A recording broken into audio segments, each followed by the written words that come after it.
In this video, we're going to talk about our open peaking cycle for our online training program, The Design. Training Think Tank coaches Mike and Brandon come on. We talk about the major changes to the actual program. If you're interested to see what that specific training looks like, head over to trainingthinktank.com/DSGN and you can get a sample week that gives you a clear picture of what it's going to look like. Up until... Damn it. This is my life. So up until yesterday, we had a structure of the season that started with the Open on February 18th with the same structure as previous years, 5 weeks of the Open. And that's kind of what we built our original template on with regards to getting people ready for the Open and our open peaking cycle. Yesterday, we got some new info. At a basic level, just the Open is pushed back to March 8th for week 1 now. There's 3 weeks as a stage 1 qualifier, then a quick break, then individuals come back for quarterfinals, 2 weeks later, 4 weeks later, teams, and 6 weeks later, masters. So things have changed a little bit, but not enough that it really radically changes the way that we're going to prepare people. Yeah, I mean, luckily, the way we program and have always done with the programs, especially this year, is that, you know, we build on a week-to-week basis, right? So we have an idea of like where we're going with that current cycle, but week to week we go in and we're going to make changes. And that's what we'll continue to do with this, especially now knowing that like things change so much in the sport that we're going to go in and basically as we get in new information, we're going to keep updating and building the cycle so that you guys can be at your best. Yeah, kind of to build on that, just so everyone can have some background on how we do it, because I think this is actually pretty cool. So like we started our open peaking cycle, we built out a full template for it.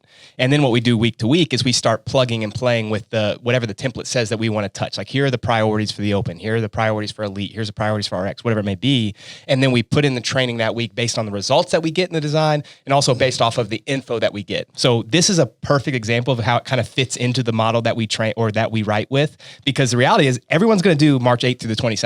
Yep. And then the elite individuals are going to have to get ramped back up within 2 weeks and compete. Whereas like all our masters athletes have 3 or 4 weeks before they're really ramping back up. So we'll change the training for both of those so that they're ready at the right time. So basically what we're telling you is we are in charge of basically dynamically preparing each individual group of elites, RX, masters, intermediates differently for the Open. Now, the funny thing is we filmed a whole video about this explaining what we're going to do in our open peaking cycle, and then they released the date changes. So all of the training really is the same. The way we're going to prioritize strength, the way we're going to prioritize body weight stuff, the CrossFit stuff being distributed into groups of people at different athletic levels.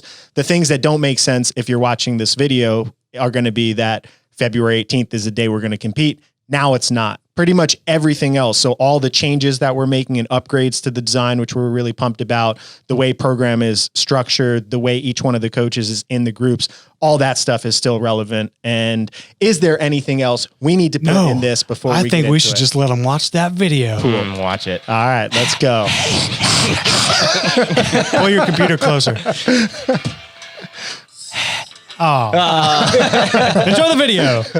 I'm so excited for open prep because it's been so long since I've written hard workouts for people. You love Open. You love everything about the Open. All right, but before we get into open prep and kind of like some conceptual frameworks for how we govern training at that time, the real major change now is that we have 4 divisions in the design. So it was a little bit complicated before, and we've tried to figure out how to streamline that process. So you show up, you sign up, you get in the app, you get all your training for that day, and you have a very clear intention of how to do it instead of having multiple clicks or trying to figure out how to navigate it. So we have an elite training path, which is for people that are like at a games level or sanctional level, or people that are competing and training multiple times a day for a competition. Then we have an RX division, which is for people who are really damn good at all the skills in the sport, but maybe not full-time athletes. So it's more like a single training session a day type of person. But yeah, maybe 1 to 2 sessions or one like 90-minute to 2-hour session. Yeah, so somebody who's a serious athlete and really good, but maybe just not a pro in the sport. Yep. Then Masters, which is a new addition, is specific to people that are a little bit on the older age spectrum. Easy. Welcome to the group. I am one of them. just borderline aged over this year. And then the last is a intermediate division, which is kind of our developmental path. So our goal of that program is to basically push you into the RX path over time. So developing all the skills. This could be people that are maybe lower level intermediate division competitors or people who are unscaled. So those are really the main structural changes to the way the program works. Basically, one community, one overall daily training program that's then specifically built to your training level, instead of one program before where we tried to coach you on how to navigate it to your training level. Yeah, so we basically have a strength piece each day, a CrossFit piece, and an engine piece, or like a machine-based piece. And every group will touch on some element of each one of those every day. It's just going to vary how much you're doing for each one. So the elite is getting like 3 training sessions, basically. Yep. Like we believe that just from what we've seen, coaching elite competitors, like that's the level of training volume they need, and that's how much they can tolerate and handle. And then we basically break it down for the other divisions based on that. And each division is going to have a coach that follows them through that division every day of the week. So basically you'll have a coach in the RX, you'll have a coach in the Masters, and you'll have a coach in the intermediate division. Yeah, I think that's the cool thing, is that we still have the same training for all the divisions. It's just going to be modified based on what we think that they need for that training day. So sometimes everyone's still doing the same workout. Maybe the Metcon looks exactly the same. You can see where you stack up against the elite males or females or the master males and females. And I think that that's something that we kind of missed out when we had different paths. So now it's like you're doing these same workouts and then have a coach that's guiding you through that process, so that if there are modifications that need to be made for a master's athlete or someone that's tweaky in the RX division, that coach can go in and help them. Yep. All right. So those are the major changes. Then open prep. So we haven't prepped for an open since the end of 2019. We're moving into 2021. Thankfully, 2020 is over. Almost. Yeah, almost. You know, I would say like leading into where we are right now is more of like an open prep cycle, what I call it. I mean, we're calling this open prep because it is like the last preparation for the open, but it's more of like an open peak cycle, right? Yeah. Like this is where you're really ramping up the intensity, the speed of movement, hitting more Metcons occasionally to get used to a sport environment. So I'm pretty excited that like that's going to be the big change from where we are in current training right now going into the next 6 weeks leading into it. Yeah, so Brandon, you are a data-driven machine when it comes to open prep, or getting ready for the open in general. So tell us some themes about training structure for the CrossFit style stuff, and then we'll move to Mike for the strength and kind of talk about what we're thinking for the cyclical and movement stuff. Yeah, so what we wanted to do is take all of the old open tests. So basically we accumulated all of the tests that we've seen over the last however many years, 10, 12. It's been, I mean, you've been in sports. 11 opens, 11 right? opens, something crazy 11, like that. 12, 13, 14. I only count by decades now. Just one. Yep. Oh, no, this will be the 11th. So we've taken all of that data, and then we've looked at the averages of like the top 100 males, top 100 females, top 1,000, top 10,000, and have tried to extrapolate that out to see what the averages are based on certain goals. So we know, like, if you want to be an elite male, let's say a top 100 in the world, we know what those averages are from workout to workout and combo to combo that have been tested in the open. Same thing with females and master athletes and so on and so forth. So we're taking all of those and then the most commonly tested movements and making sure that we're building out a structure over the next 6 weeks, going into kind of this true open prep into February 18th, I think is that the first day of the open? Yeah. Sometime like that. And we're going to train you to make sure that you're getting the touches that are needed, and then also trying to train the times that are needed on those reps or those movements, and then look at the most commonly tested movements, right? So like thruster chest to bar is something that's almost tested every single year, and making sure that people are getting touches on that as well. So we kind of broke this up into Metcon styles, and Max, this is something that you kind of wrote out in the template, and then we're kind of filling in the pieces. So one of the common ones will be barbell and gymnastics. Most of those are usually really grippy. So one of the days each week, there's going to be some kind of, quote unquote, grip endurance barbell gymnastics workout. Right, like power snatch bar muscle up, power clean and jerk, toe to bar. Yeah, Super all the common things that we've themes. seen. Yeah. Or sometimes we'll add load to those. So like you've seen 17.3, that's not as grippy, but it is chest to bar, and then a lot of people's hands tore, even though it wasn't grippy. Sure. It's just a lot of chest to bars, and grip demand. So we'll test those, so on and so forth. You can think about all those. Yeah. The next one's going to be like a body weight style AMRAP. Some of those will be longer, some of those will be shorter, or maybe there'll be one weighted movement. So you think about 20.2 last year, where it was double unders and toes to bar. I would consider those basically body weight, and then just 4 reps of a dumbbell thruster. God, I felt like 20 minutes of Tybo. Yeah. Just running around, jumping, just going like crazy. I didn't know where my body was. It was so brutal. But you think like the top males and females were getting 30 rounds. It's I just know. incredible. I'm walking through it. Also, just as a specific open prep for this open, if they do keep the open and they're taking into consideration a lot of people are in quarantine or California is still potentially shut down with gyms, the open could be themed where that is like 3 of the 5 tests. So that's awful. I would score much worse in this year's open. Like all my skills that I have would not help me doing Mike, body how weight would you do? squats. I would do great. I'm gonna stay optimistic. Good, I like it. Yeah. The next one would be the like short and powerful workouts. So you can think like 15.5 or others that, row and thruster where you're having to go basically all out the entire time. Or for a lot of elite males and females, even like a 19.5 or 17.5. 18.2 also was another just short like one. super fast and aggressive where you're moving the entire time. And some of those will have heavier loads too. So we'll have that one day a week. Long and continuous, that's when I'm talking about this, not body weight. So it'd be more like the 20-minute AMRAP. And I remember Mike doing this actually, where it's the walking lunge and the chest to bar, walking lunge and the burpee. Second favorite open workout? Easily. Yeah. Love that one. Such a good test. Every year they have something like that. Yeah. That day will be a little bit more with barbell or some like more advanced gymnastics. So there's some bottlenecks in there, but that's what we'll work on. And then the last one will be more focused on heavy barbell repeatability. So that is your 19.2 or going back to 17.3. Yep. But we'll put more focus on the barbell there and less on like what else is limiting you, maybe the toe to bar or the double under in 19.2. I want to put more focus on making sure that they're good with the barbell and getting to those heavier loads. Yeah, so that's the basic framework for the CrossFit developmental stuff.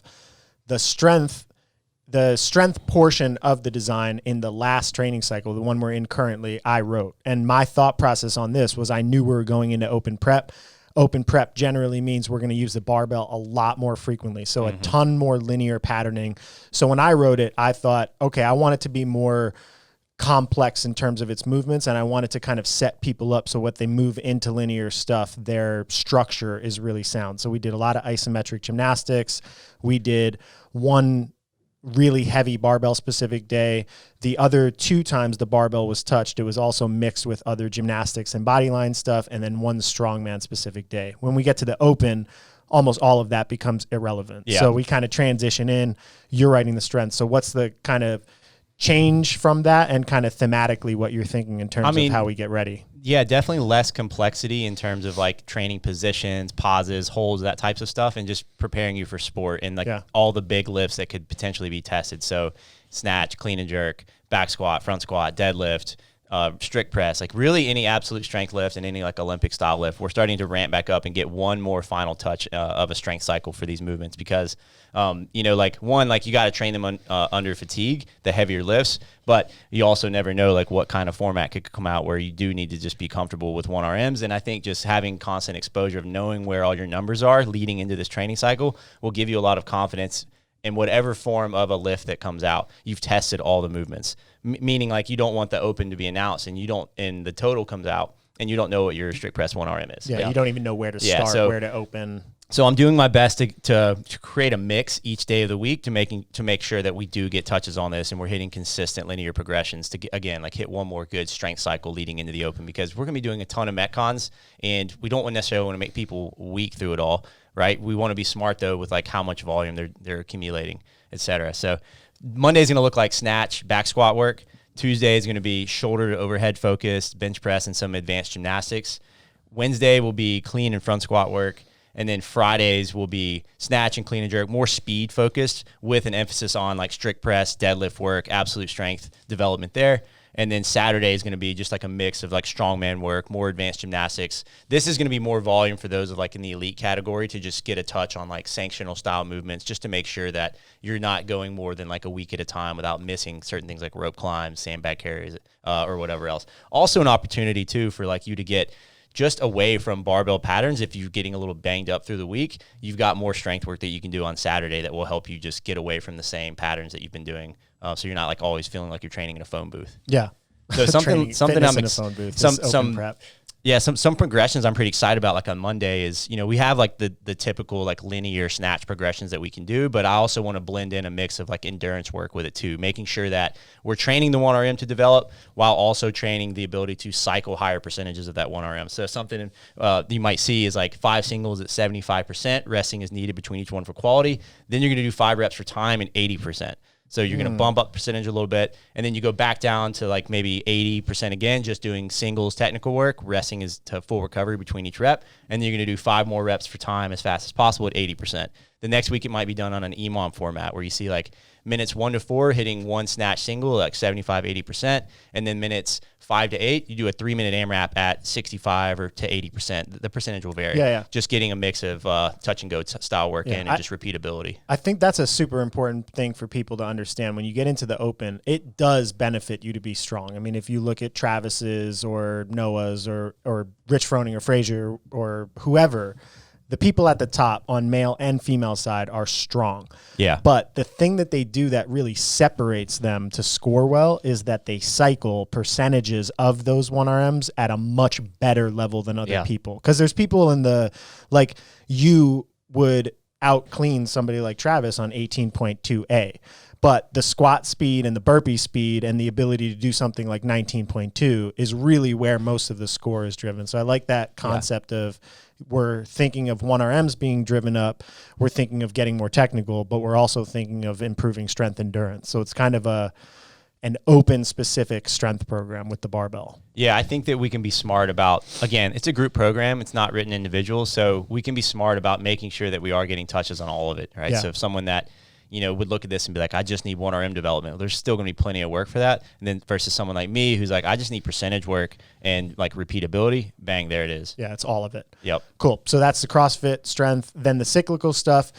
In the open, maybe a little bit less important. So there will be rowing progression or rowing touched in a lot of the Metcon stuff. And that's really all you see in the open. So the additional cyclical stuff that would be base building for running and just doing lower intensity running progressions, not necessarily to drive running fitness right now, but just to make sure that running is something for elite athletes that stays in the program. Because you go to an in-person competition nowadays, like the games is an average of 4.5 or 5 times where they're testing running. It's just a big part of the sport. So you can't really just say, well, now we're moving into games prep and do 3 months of running and expect to excel there. So some of that will be there. And we know that there's a lot of people that are already good at running but not good at rowing. Yeah. So we'll create those progressions where you can kind of choose which modality you're using in the off season. Yeah, I think that's good too right now with just people with being limited by weather and equipment. Yeah. You know, so we have the options to switch back and forth. And they can also be honest, like Max said, if I'm really bad at rowing, that's probably what you should be following instead of the running progressions. Yeah. And then everything else in there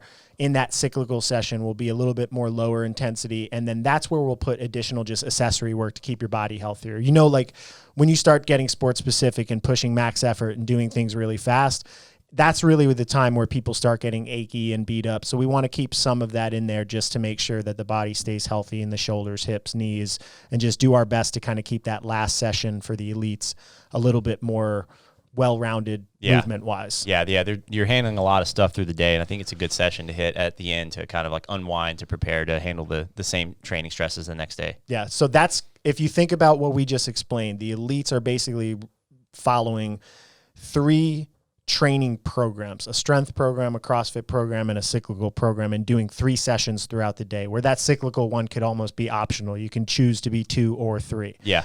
Then I guess the major changes are, now how do we take that program and make it suitable so that everybody can open prep? So let's start with RX first.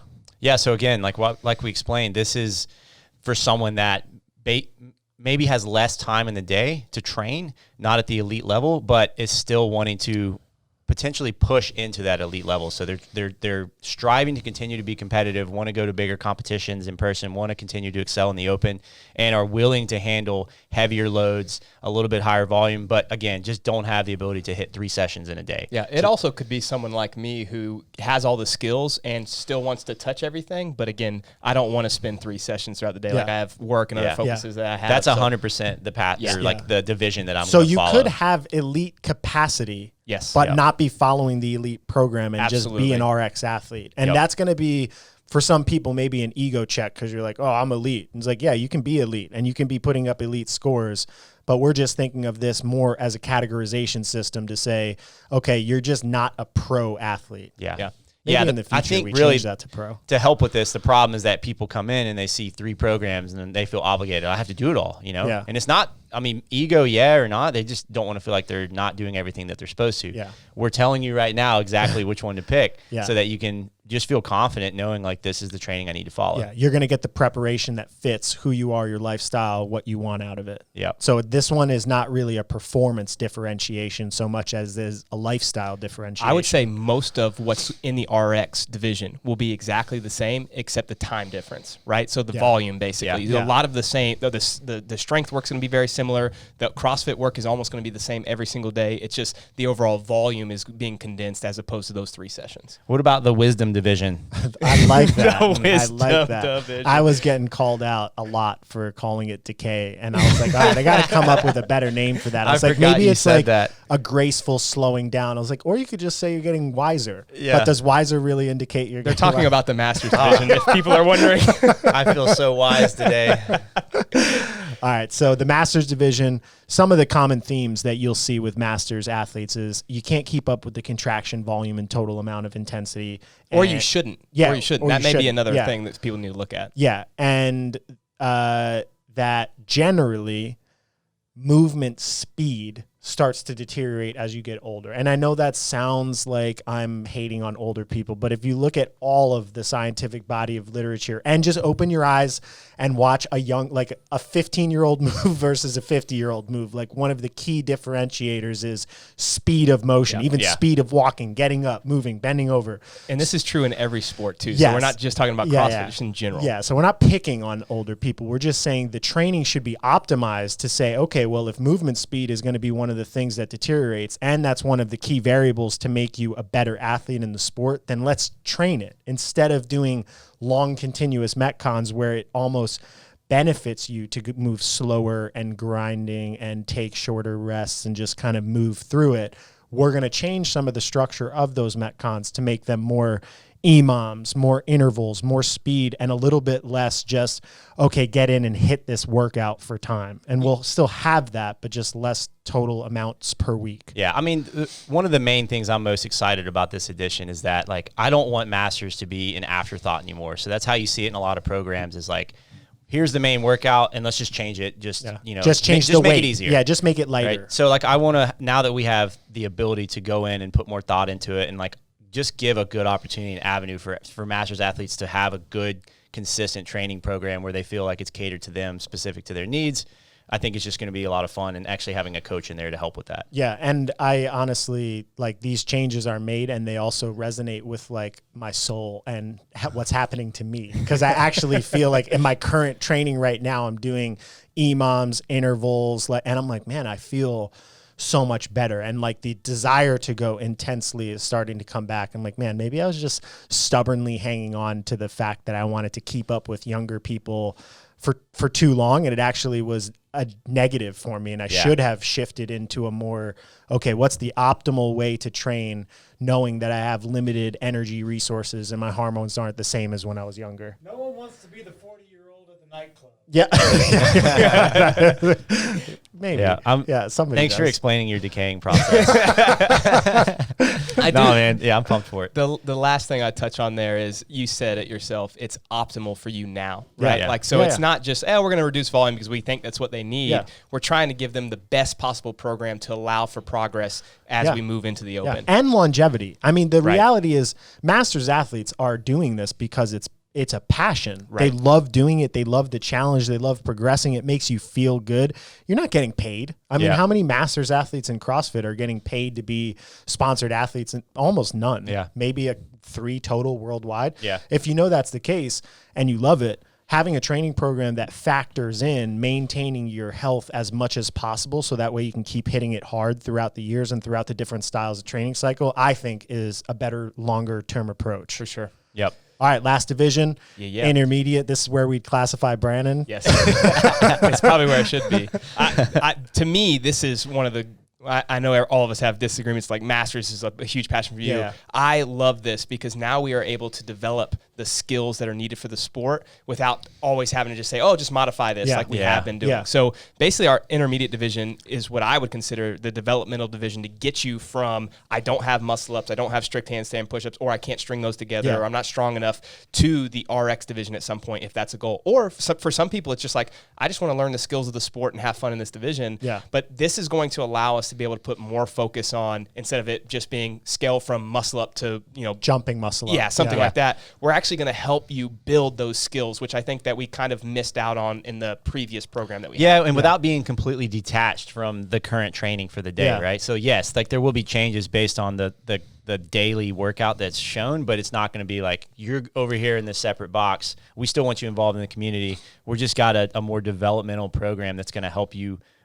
work towards accomplishing what's actually being done, like the RX. Yeah. So like maybe just to walk through a more concrete example, let's just say the workout style that Brandon wrote for the day that's in the CrossFit workout includes really heavy squat snatches and muscle ups. Those are two skills that most people that would consider themselves developmental athletes would struggle with. Yeah. They're high range of motion workouts, high force requirement workouts. Movement quality is really important in terms of technique and understanding how to do those skills. So in a traditional, scale setting, it would be like, okay, well, do power snatches and then do jumping pull-ups. Like that could be an example. Yeah. The reality is those workouts don't line up at all. So somebody's doing, 963 of squat, snatch, and muscle up, and you're telling somebody else to do 963. You're like, well, then the time domain is going to be way different. Can jumping muscle ups turn over really quickly? Okay, so we'll add reps. And now you're doing a completely different workout. So instead, the developmental path would look like develop squat snatches in a technical format, develop all the skills and drills for muscle ups, and then do a Metcon that's similar time frame and similar loading parameters of the main thing, but without the same skill requirements. So it allows people to get better, but still also get their fix or get their Metcon in. Yeah. So I think that allows you to conceptualize what we're thinking when we think of an intermediate athlete. We're not thinking of just scaling the workout so that way you can feel part of the community. We're thinking of making you get all the skills that you want and then also allowing you to be part of the community by doing a workout that's similar. Yeah, I mean, we want you to make progress, right? Yeah. So like you gave that example. Sometimes when you scale 963 jumping pull-ups and power snatches, maybe they get their fix for the day, but that's not getting them any closer to doing muscle-ups or heavy squat snatches. Yeah. So we want to give them an opportunity through the training, a thoughtful training program to allow them to develop those skills. Cool. All right. So looking long-term, big picture down the line, the open disappears. Yeah. What are we doing? Oh my God. Actually, it doesn't disappear. It moves. Let's location. let's just say because of COVID, the open gets pushed back. One of the things that we wanted, currently it's February 18th, I think is the start date. Yeah. You guys can confirm that, but tell I'm you pretty sure exactly. that's the Thursday. And what we want to do is we want to make sure that people are getting ready for a competition and actually competing. So if the open does get pushed back, we're going to wait, see if another company out there decides to put something on and participate in that together. And if that doesn't happen, then we have the infrastructure internally to host something that's like the open. We'll call it the TTT Open or Quarantine Classic 2. Stand by. We'll get that cool, much better. Yeah, but we're going to compete no matter what, starting on that week of February 18th. And we think that's important even just from a community standpoint and from a competitor standpoint. I mean, the last competition I did was that open in October of 2019. That means we're trending into a year and a half. The Quarantine Classic. Oh yeah, that's true. I did do that, and but that has still been a while. Yeah, but that's a long time to go if you consider yourself a competitor and you get. I mean, I get the best out of myself in those situations, and they're fun challenges. So we want to make sure that we have some of that, and we'll figure out after that. Okay, now we do that, we deload, then we have a new date for the open, and then we'll kind of go into another open prep based cycle that's a little bit different with the new parameters. Yeah, super fired up. Yeah, so those are the changes. That's the layout of this cycle. Come join us, motherfreakers! Come join us, motherfreakers, indeed. Yep. Sound like me, Chris. I cannot wait for the cycle to start. Get better at the sport of CrossFit alongside some of the best athletes in the world in our online training program, The Design. Head over to trainingthinktank.com/DSGN to learn more.